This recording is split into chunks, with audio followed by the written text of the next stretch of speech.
Okay, here we are. We're going to call this part 2 of Gatekeepers in our Demons series. I just walk around beautiful old Montreal. Feel like I'm on vacation every time I come here. It's the cheapest way to go to Europe if you live in Canada or Montreal. I live down the street from old Montreal, and I love walking around. It smells like Europe. This is like 400-year-old neighborhood here.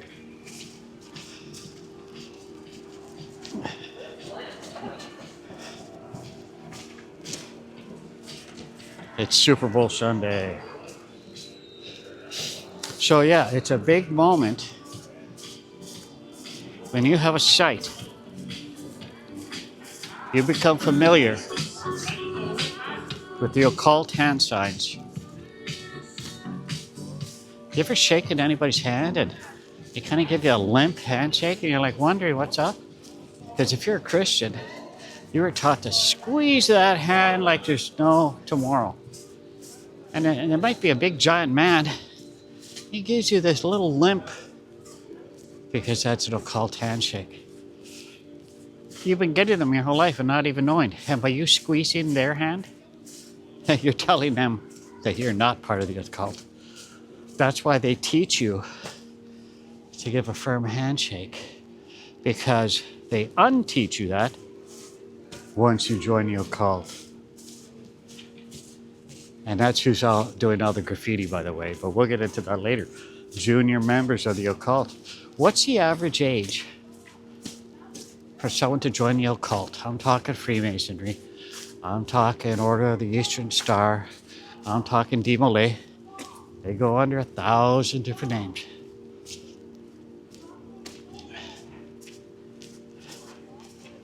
Huh? The average age is 17. Did you know that? When you join. Because if you look into the occult, again, the gatekeepers, they're going to teach you about people that run the world who are in the occult, rock stars and movie stars who are in the occult, politicians and millionaires. And that's all true. But the reason they're doing this is to hide the fact that so is your mom and dad, your brother, and your Uncle Joe, your kid's kindergarten teacher,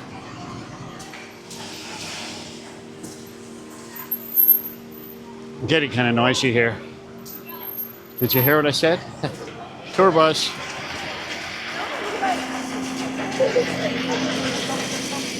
Tour bus, tour bus.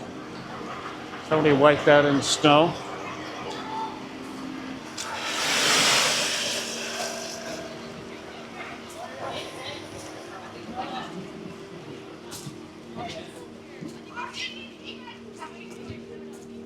You understand? Your child's school bus driver is in the occult. See, when you don't know anything about the occult, you assume that it's a bunch of rich people. Your child's, the majority of your children's teachers are in, by the way. That's why, take a look. You got a kid? They in school? What does their principal look like? Is it a big fat woman? You kind of wonder. And they don't even have their own children. Not that you need to have kids with your principal. I'm just saying. Have you ever wondered, gee, how did this person? Because you, as a Christian, you have a hard time paying the bills. And you're wondering, all these other people, these great jobs, they don't seem to have any redeeming qualities. They don't seem to be intelligent.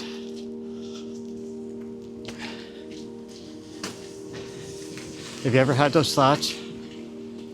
I know you're not allowed to verbalize them because you'll be attacked, and you're a Christian, you're all alone. Well, when I first got into this stuff, the Bible says the scales are going to fall from your eyes. I didn't understand what that meant. Or once I was blind. Now I can see. You ever heard that? Well, now I understand. Because when I walk around, all I see are signs and symbols. They were there the whole time, but I never knew they were there. I see people making hand signs. I never noticed that before. Sunday night is garbage night.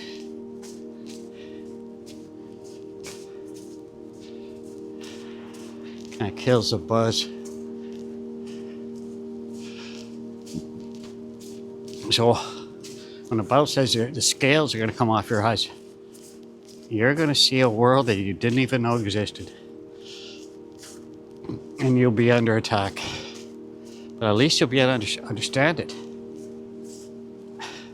See, my wife didn't know about this. Neither did I. She was on Prozac. As soon as she found Jesus and found out about this stuff, she didn't need no Prozac anymore. Because when you don't know what's going on, you're going to think there's something wrong with you. And there is. You're not of this world. But that's not your problem. That's a good thing. And once you find out, once the scales fall off your eyes, whoa. We hightailed it out of a city because we realized that our family, we're all in this occult that I'm talking about.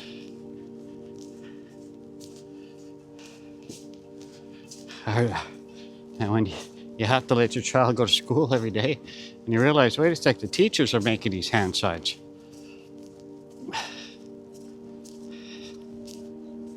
Very quiet. That's a moment.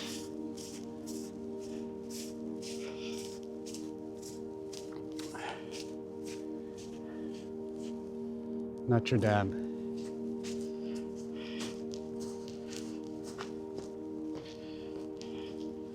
And we needed a place to get, far away from everyone we knew. Do you understand? Look at the moon there in between the spires, towers.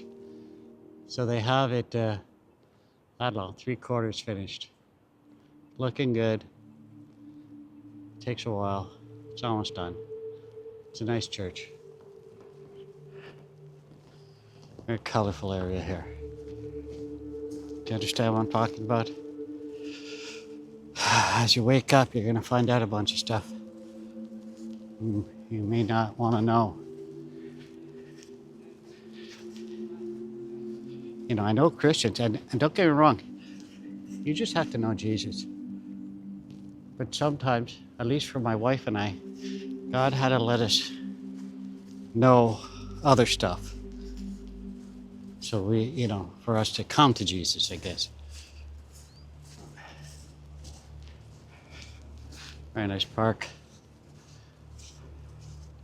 This place is normally a hub of activity.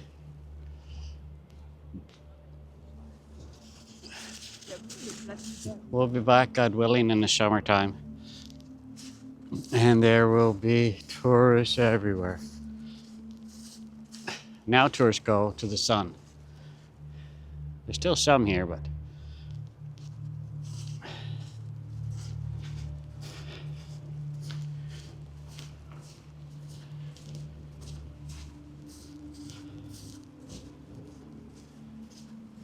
so we started talking about gatekeepers. We kind of, slightly went off track talking about the occult.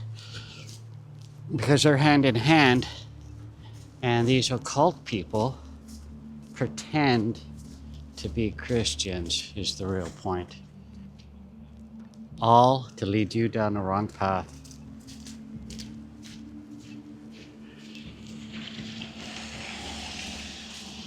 Another thing they do, they have people claim to be Christians, and they make a fool of themselves.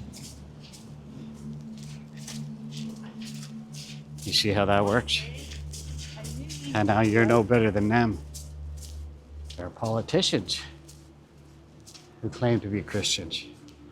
They're not. They're all the same. There is no Democrat or Republican, by the way, or conservative or liberal. That's just a show for the people. They're all in the occult.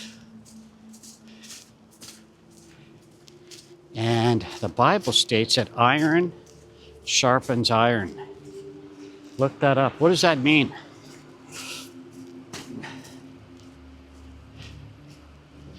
What that means is there's going to be somebody you like. And they're going to send somebody that you don't like. And the one you like is going to rebuke that someone you don't like. Confirming that, they're your friend. And they're going to say stuff that you believe in. That's iron sharpened iron. Because they're both in the occult and they're just playing roles. He's playing a good guy role, so he's attacking the bad guy. Do you understand? So in the YouTube game, you're going to find a website and you're going to learn that someone's a gatekeeper, like I told you about in part 1.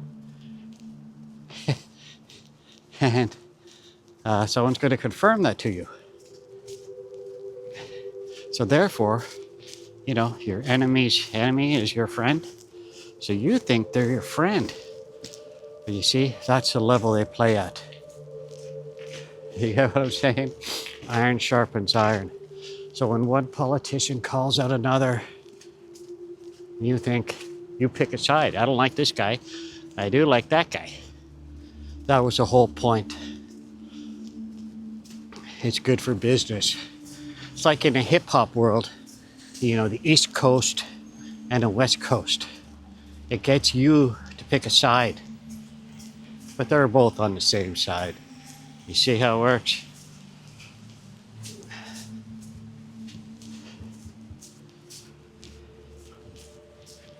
They just tricked you. That's what they do. That's the level. That's how the gatekeepers work.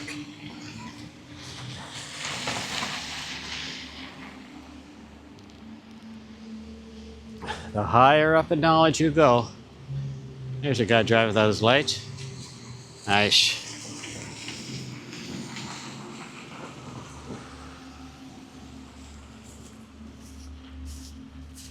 The better the gatekeeper is. And they're going to say stuff that you want to hear. They're going to say stuff they know you know. They're going to say stuff you think. And then they're going to sneak in stuff. And I gave an example already. Like once saved is always saved. Or they'll get you to refer to Jesus by another name. Or they'll tell you that God is a woman or whatever. Do you understand? It's like I've used the example of rat poison. Or rat poison as an example.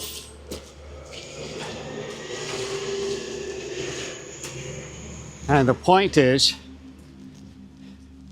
that rat poison apparently is 99% good food. It's that 1% that kills the rat. You get what I'm saying?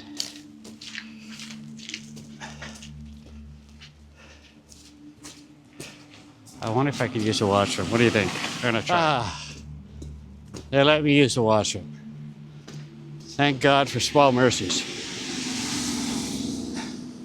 So what I finished off, I believe, saying is it's like rat poison. Rat poison being 99% good food. It's that 1% that kills a rat. Well, look at this butte. You've seen this in movies before. Not as Montreal, but as New York City and whatnot. It's a butte. Anyway, the point is with the gatekeepers, once you become a Christian, you realize all the stuff you watched before being a Christian was 100% poison. And then you woke up, and now you're looking at stuff that's 50, 60% poison. And that's, depends who you are, I guess. Not everybody's as slow as me. It took me like 20 years.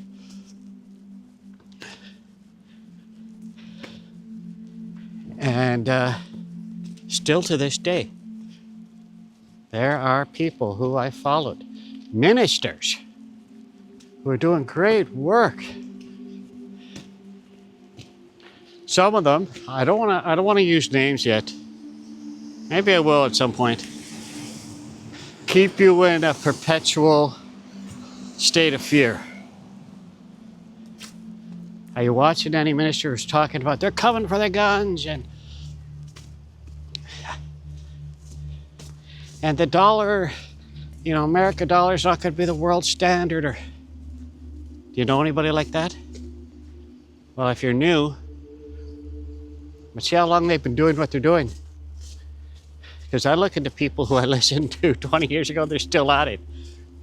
And boy, good thing I didn't pay attention to them, because I couldn't have got anything done. They're going to get you to do, because what the demons don't want, the gatekeepers, they don't want you to develop a relationship, a one-on-one.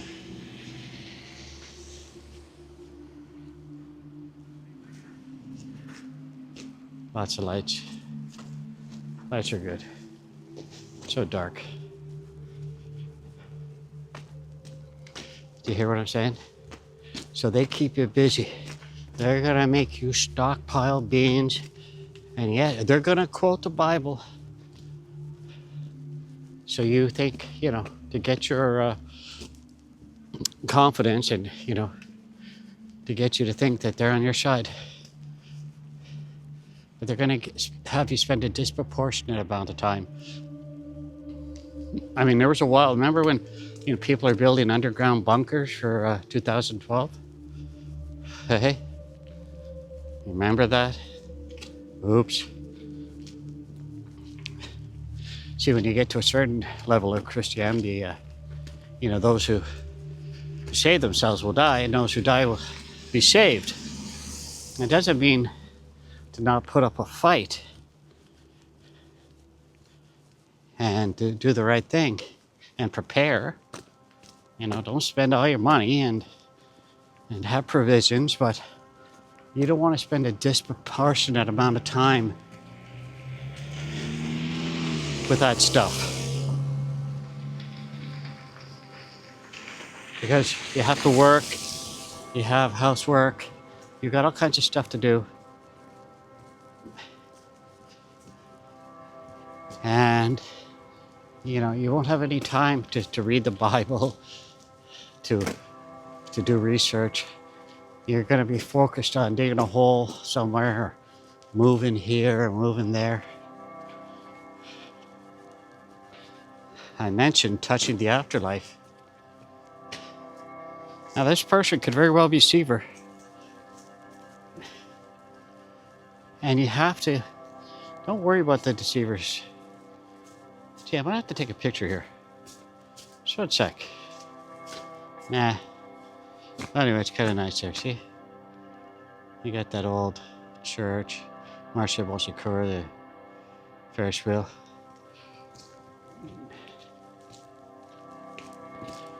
Anyway, touching the afterlife. Just watching the latest one, and I believe it's a good opportunity. Some people, whatever it takes to get views on YouTube. And tell testimonies You know, I could make one up. I've listened to enough now.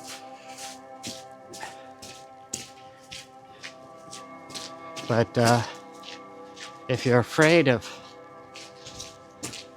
listening to someone telling you lies, then you won't go to the internet at all. So you don't want to let them win. And I believe the Bible, I don't know the exact words, but you take the truth and leave the lies behind.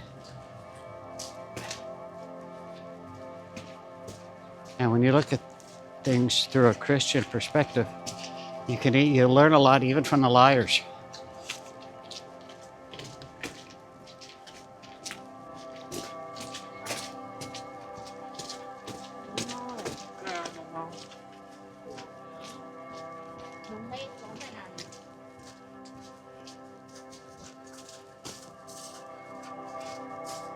You know, I was in the middle of the night at a site now. There were 3 sites. So I started to realize there's gatekeepers. And there are 3 sites. I said, these 3 guys, there was a minister, someone doing a site on the occult, and someone doing, really deep stuff on the occult. And I would have said, they're all the sites, let's say out of 100 sites, these 3, these were the 3 good guys. 3 out of 100, 3%. And those 3 people that I'm talking about, they're all deceivers. You see, you have to be able to take that. That's how good they were. But the point is, it was researching and spending years watching their movies. They actually, because the Holy Spirit filled me, I got to see their lies. I took all the truth, thank you very much, and went on my way. Now when I watch their movies, it's so clear to me what their lies are. So you realize I grew up.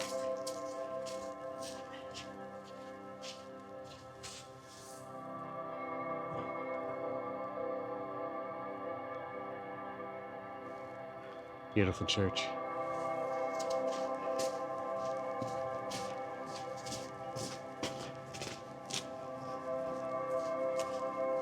Lord, please cover right now, Lord Jesus. Free him from the demons that have him living on the street.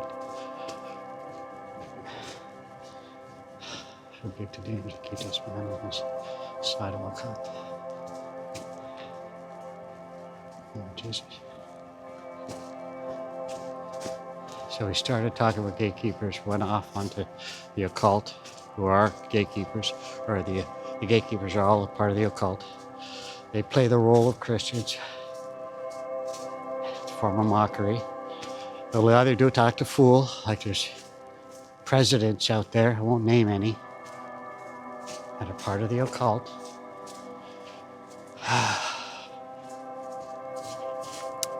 And they claim to be Christians. So now if you say you're a Christian,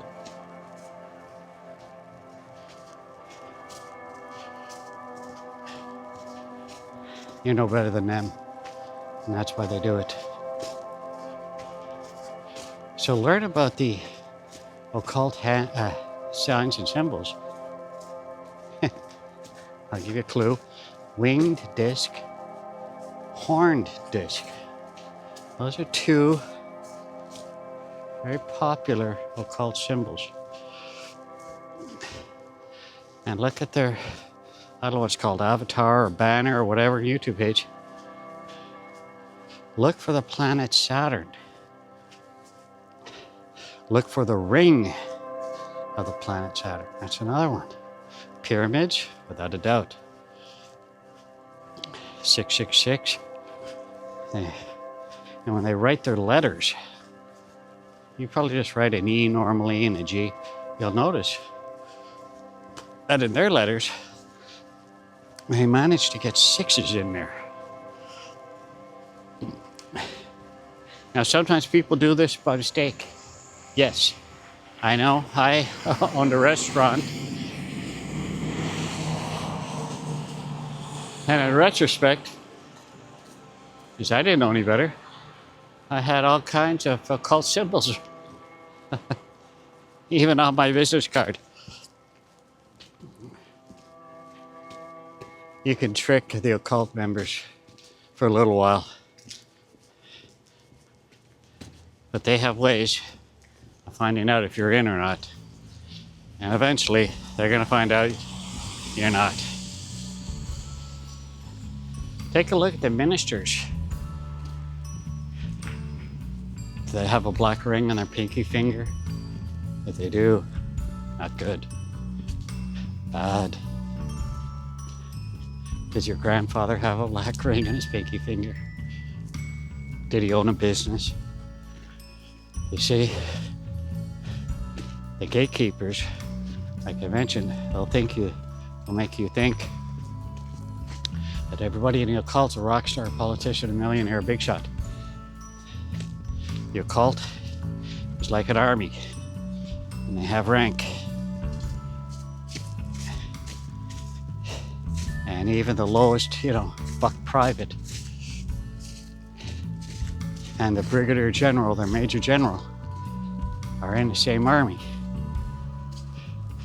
They have different responsibilities, different knowledge.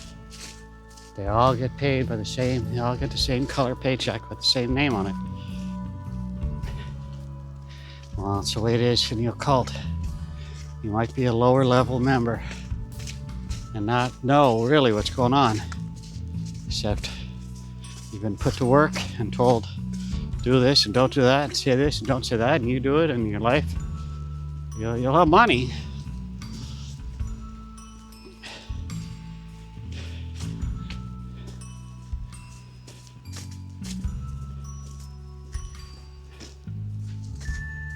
And as I mentioned in other parts, when you go to AA, NA, and if it works for you and you get off drugs, hallelujah. But they're part of this too. The occult, that is. Because there's no group of people who are closer to finding Jesus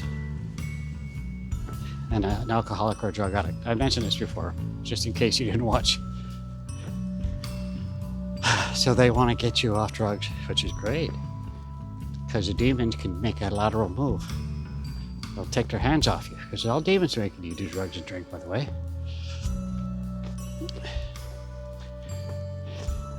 We're back under the bridge. I had to come this way so I could find my car. Well, why not? Nobody's here, but, under the bridge. But they're there. I'm talking about AA, drug rehab, Alcoholics Anonymous. To get you into the workforce and to get you off drugs before you find Jesus. They'll never mention Jesus, and if you bring up Jesus, they're going to tell you, whoa, whoa, whoa. Don't talk about that. It's all about a higher power. And they're not lying, there's a higher power. There are two. They're not going to name them. And ideally, you're going to have a sponsor. And that sponsor is going to be in the occult, good chance. And then they're going to lead you into the occult. So if you know anybody that went to rehab and their life turned around, and all of a sudden they're well off and they bought a house, and hey, it's because they joined the occult. And in the end, you want to go to heaven, you see. So they actually still lose.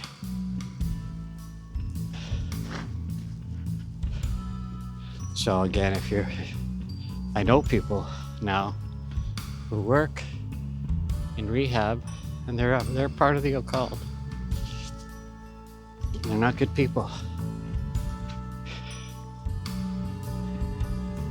And some of them are addicts themselves too. It's crazy.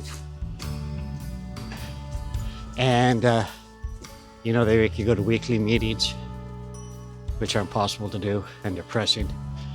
And they want you to introduce yourself as, my name's so-and-so, and I'm an alcoholic, because they want you to be a loser for life.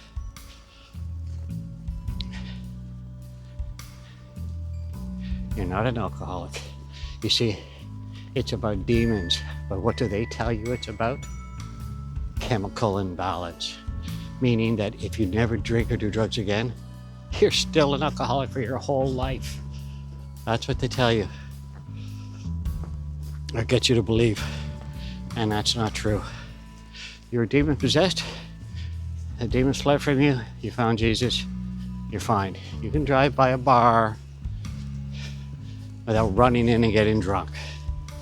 You won't have any interest in it anymore. You don't have to introduce yourself as an alcoholic. They're not going to tell you that. Anyway, so this was on Gatekeepers and Demons. Don't get mad at me. I've been to rehab. Spent years doing research. Do your own research.